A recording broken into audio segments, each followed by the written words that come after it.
Hei, olen Ann. Ja minä olen Ann. Tämä ei ole ihan yhtä hyvä kuin ensimmäinen juttumme, mutta nauttikaa. Kiitos! Hei Sango, haluaisin kysyä sinulta yhtä asiaa. Riippuu vähän siitä, mitä aiot kysyä. Jos on jotain typerää, niin en aio vastata. Ei sinun noin äkkäinen tarvitse olla. Halusin vain kysyä, mitä mieltä olet Mirokusta. Mirokusta?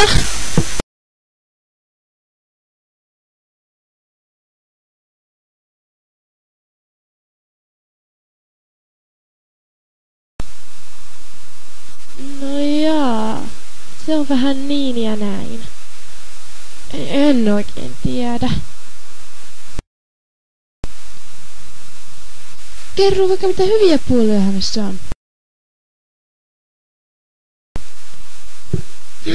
Siinä tyypissä ei ole mitään hyvää ja piste! Ensin esitetään jotain hiton pyhimistä, sitten ollaan taas naisten kanssa kuten tässä. Tässä. Tai jopa tässä.